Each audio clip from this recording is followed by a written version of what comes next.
Hi, I'm Steve Wright, executive producer of Lincoln Amphitheatre. I would like to introduce our managing director, Altheide, who's going to go over the Lincoln Life Experience exhibit. I'm going to walk you through our Lincoln Life Experience exhibit, which will be available for all of the guests who are ticket buying guests to be experienced before the show and also during intermission.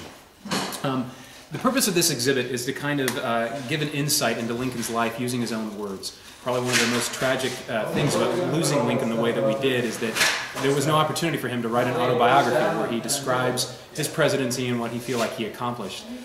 So this exhibit attempts to do that by using his written words and his spoken words as well.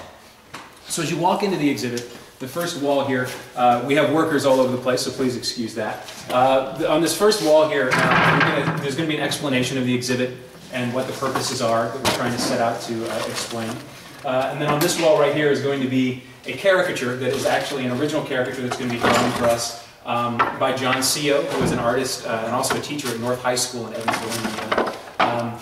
And that caricature is going to be the only image that we actually see of Lincoln. The idea is that this exhibit kind of takes place in his own head. So when you're thinking in your own head, you don't always have a clear idea of what you look like. And Lincoln was a very humble man and talked about himself in very humble ways.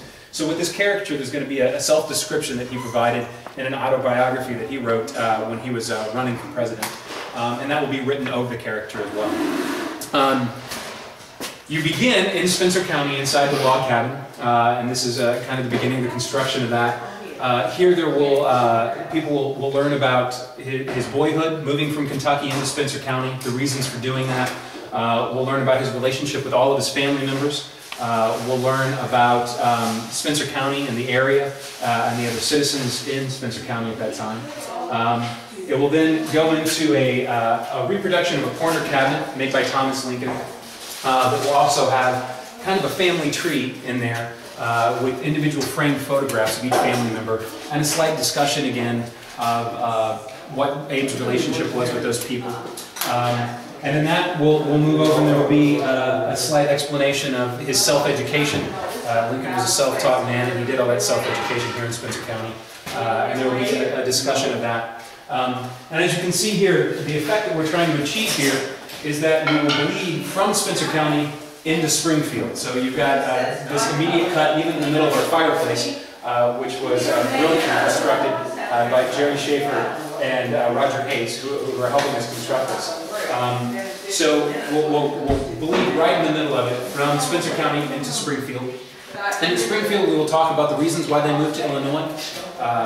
We will talk about how restless Abe was when he moved to Illinois, how he tried many different vocations at the time, anything from postmaster all the way to becoming a lawyer.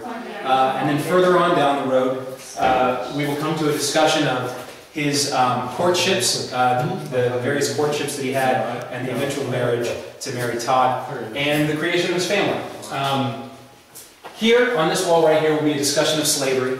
The point of view that we're going to be taking is kind of trying to approach a lot of modern revisionists who are questioning whether Lincoln's goal was really to create the emancipation of the slaves or not. A lot of people have tried to kind of paint him in different forms recently, and we're going to discuss how we need to look at Lincoln's decisions within a historical context that actually kind of exposes his political brilliance in playing things exactly at the right times to achieve what he wanted, which was the freedom of the slaves.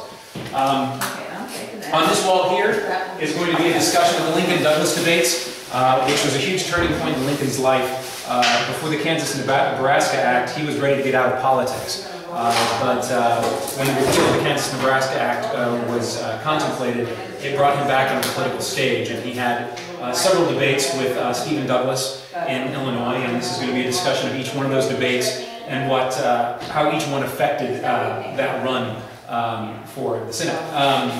And then over here, again, will be a discussion of his family life in Springfield. And then that will move into a discussion of his run for president. And then after the run for president, we'll move into the Washington office. We've hired a what great timing. We've hired an amazing scenic artist, Judy Powers, who is going to be coming in, and she's actually painting a mural for us over here, which we'll get to in a minute. But she's also constructed a very beautiful window scene that is actually going to be underneath this lattice work here. That will be the view from the Washington office that Lincoln actually had. Probably one of the great dramatic ironies is that Lincoln's mentor, in a way, was George Washington. He really believed that George Washington was a great leader, and he kind of modeled himself after him. And kind of the irony of that is that when he moved into the Washington office, outside of his window, he had to sit and look at the Washington Monument being constructed, which at that time period, because of the cost of the war, had been put on hold. So during his entire presidency, he's looking out a window at a monument that is only half constructed, and that monument is to his hero. And then right next to that window will be a reconstruction of his desk. And on that desk will be a mess of papers, and around the desk will be a mess of maps. There's quite a lot written about the fact that his office was kind of an ordered chaos to a certain extent. And we'll kind of represent that ordered chaos here. That will move into a description of his generals, his choice of generals, and the struggle that Lincoln had in trying to find a general who really ran a campaign in the war. All right, and next, what you're going to come to is a three-dimensional part of this mural that will be created by Judy, which will actually make it look like this wall has been blasted through by cannon fire. So you're going to go from the Washington office into looking at this Civil War battlefield, which is actually designed off of a picture at Gettysburg. And in this mural will be, you can see this white voided area up here, directly behind Kimberly Scarborough, who is actually helping us with the mural design. And that is where a projection will happen. And in this projection is going to be a timeline in the Civil War, starting with Lincoln's election as president, the secession of the Southern states, and then one by one, a quick description of the battles, the major battles that took place. Each one of those battles will have the date in which they happened. You'll see where they were in the United States. And then there will be a discussion of the casualty totals. And also some kind of an image that gives you either a photographic image or a print image of a scene from that battle as well. All right, and the next guests are going to be walked into Ford's Theater. The general idea here is that this door is a representation of the door that led from the presidential box out into the hallway. And you're going to be standing inside the presidential box.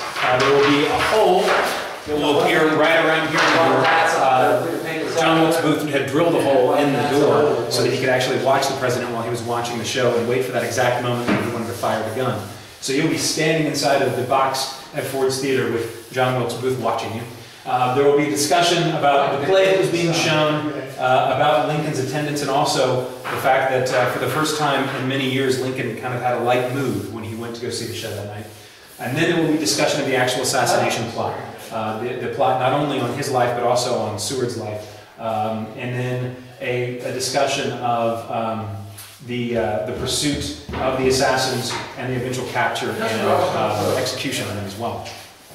Over here on this wall will be a discussion of the funeral. We are hoping to be able to get a scale model of the coffin. Don't know if that's actually going to happen or not. Everybody keep your fingers crossed. And if you're watching and having any involvement in that, please call me. But we're going to have a discussion of the funeral train that happened, and just kind of a conversation about the end of his life and the effects of his presidency as well. This final wall is actually just going to be a dedication wall where we thank the many wonderful volunteers, as you've seen in the film so far, who have donated a lot of their time and a lot of energy to help us create this exciting exhibit. So we look forward to seeing you all out here, and please come visit us this summer.